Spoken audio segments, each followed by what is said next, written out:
A deep freeze over Ottawa, a hot debate over foreign meddling and housing in the capital, and a Raptors jolt heading into All-Star break. Let's get into it.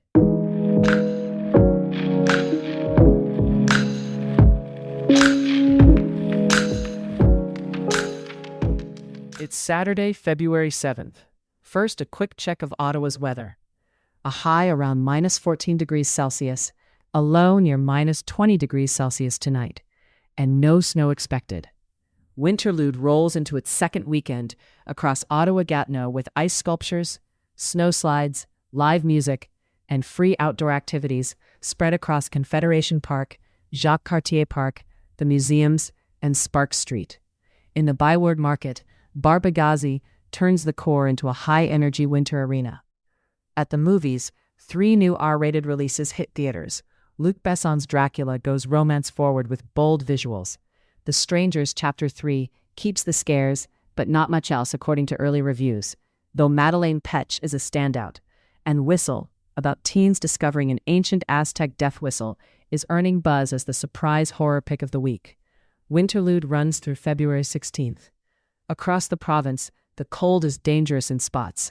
Environment Canada issued extreme cold warnings for parts of eastern Ontario, with wind chills around minus 30 in places like Kingston and Belleville, and minus 35 farther north. Ottawa saw a snow squall watch earlier, with brief bursts dropping visibility and gusty northwest winds. Health officials are reminding everyone to dress in layers, with a wind-resistant outer layer, protect extremities, and avoid alcohol when you're outdoors in this kind of cold. Several communities have daytime and 24/7 warming options open. Check your local listings if you're traveling. In Ottawa's policy world, the federal government tabled legislation to formally create Build Canada Homes as a Crown corporation, folding in the Canada Lands Company, giving the new agency the power to acquire land and partner with private developers. Housing Minister Gregor Robertson pitched it as a generational push to get more affordable homes built with all levels of government at the table. But there's a catch. The bill sets no targets, no unit counts, no timelines, no performance indicators.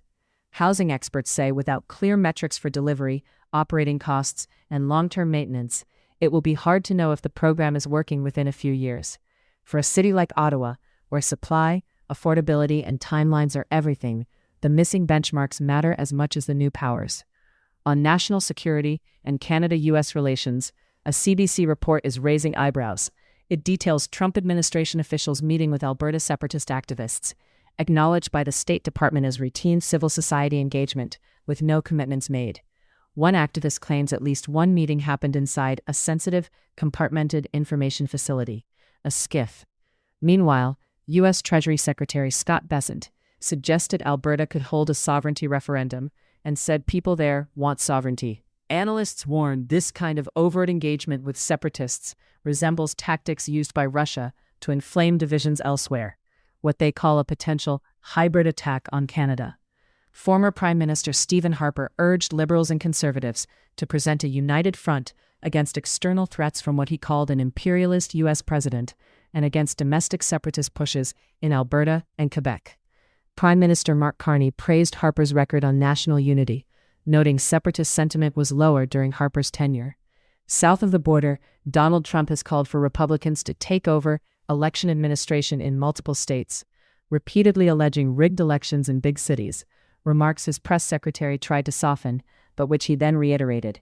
And former DOJ official David Laufman criticized as unprecedented the presence of Director of National Intelligence Tulsi Gabbard at a ballot seizure in Fulton County, saying it was deeply troubling for intelligence leadership to be involved in a domestic criminal probe. Observers warn these moves could strain U.S. democratic norms and, by extension, Canada-U.S. stability. On trade, Taiwan's representative in Canada, Harry Tseng, says Ottawa has a completed Canada-Taiwan cooperation framework ready to sign, initialed in English, French, and Mandarin since April, but is stalling to placate China. The agreement would span e-commerce, energy, net zero transition, and, crucially, semiconductor supply chains. Tseng points out Taiwan is Canada's 6th largest trading partner in Asia and notes the UK concluded a similar pact last year. He also argues the delay undercuts Prime Minister Mark Carney's push for trade diversification. For Ottawa's tech and clean energy sectors, follow-through here could open doors on chips, resiliency, and green transition tooling that line up with local strengths. Separately, new documents show Canada's export agency, the Canadian Commercial Corporation, conducted a human rights review of Canadian arms and munitions shipped to the United States, looking at whether they might be indirectly transferred to Israel amid the Gaza war. Most of the conclusions are redacted, but hundreds of footnotes are visible, and many rely on UN and Human Rights Watch reports calling for halts to arms transfers, along with Canadian political statements from 2024. Then Foreign Affairs Minister Mélanie Joly said no Canadian arms should be sent, directly or indirectly, for use in Gaza. Ottawa has publicly defended the largely permit-free system for U.S.-bound shipments. The scrutiny signals how intertwined Canadian and U.S. supply chains are, and how fast policy and compliance risks can shift. In Quebec, the SAQ will make a narrow exception to the U.S. alcohol ban on February 12th, restocking select American products, mostly clear glass items like cream liqueurs, before quality degrades. They'll be discounted, and the SAQ says it will donate an amount equivalent to product costs to food banks of Quebec, potentially up to about $8.6 million. The broader U.S. import ban remains in force. At the same time, Canadian brewers say U.S. tariffs on aluminum and steel, now nearing 1 year, are magnifying a packaging problem. There's effectively no fully Canadian-made 473-milliliter tall can, the craft standard, adding costs as supply chains shift away from U.S. inputs. Ontario politics just got spicier in Scarborough. Dolly Begum resigned as Ontario NDP MPP for Scarborough Southwest to run federally as a Liberal in the overlapping riding left vacant by former MP Bill Blair. Federal NDP leaders blasted the switch as a betrayal. Begum says she's focused on delivering for her community at the federal level. The move triggers a provincial by-election and likely a federal one too. The NDP has held the seat since 2018, but it was a Liberal stronghold for the 15 years before that, so expect a full court press from both parties.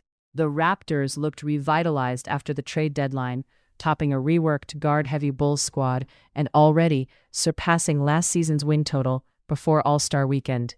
Scotty Barnes, the one near lock to stay put, deferred early, locked in on defense, and let teammates pop.